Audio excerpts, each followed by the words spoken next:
Wala anak. So, ha? Wala. Lagi kayo na ama dito, nag-anak sa gabi, man saya kung dito ng mga Bible good. Friday healing, guys. Ano sa'yo date ta karon be? January 23. January 23, 2025. Ayan. Friday healing, guys. Okay, present. Ayan po yung mga prayer warriors. So, this afternoon, ato din istoryaan, unsa may pinaka-powerful nga prayer. So, ako dyan yung itulo sa mga anak, kaduha ra gyud ang pinaka-powerful nga prayer, ang the Lord's Prayer, or itawag na itong Our Father, at kaning the Apostles' Creed. Okay, maumani siya ang nagdala sa atong pagtuo, sa atong amahan, sa anak, o sa Espiritu Santo. So, maumani siya ang baruganan sa mga Katoliko.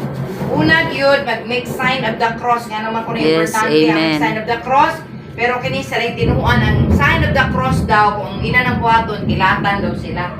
Nga maong ganun protection nato sa kilat, so sa rin tinuan mo na siya, so di gid ka magkapareho, tungod kay lain ang ilang doktrina, lain pod ang atuka.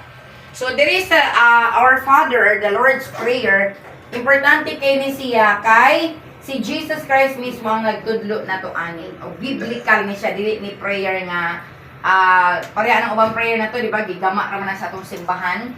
So simbahan ra na siya kutob, pero kaning ato gitawag og Our Father, ato gining global prayer nga to sa pagsangpit sa atong amahan. So mo ni prayer gyud nga bisag kamo sa una mo kailag amahan, di mo ikaw og amahan, pero sangpit na mo pinaagi sa Our Father, di ba? Our Father in heaven, hallowed be thy name. Your kingdom come, your will be done on earth as it is in heaven. Give us this day our daily bread and forgive us our sins as we forgive those sin against us that bring us to the test, but deliver us from evil. Amen. So nindot ni nga ato ni i-discuss karon bisikan nilang Our Father in heaven, no? So kita ding tanan makasasala. Okay, siya isa niya isang kamot. Wa yo tanan kita tanan makasasala o di sa live. Kinsa may way sala dia isang tiil. Awa, way isang tiil kita tanan makasasala. So, giun sa ganit mag-promise sa Bible nga kita pa sa iluon samahan. Syempre una gid sa tanan magkuan jud ta kanang hinulso gid sa mga sala. Di pwede nga may una tap selo ko man.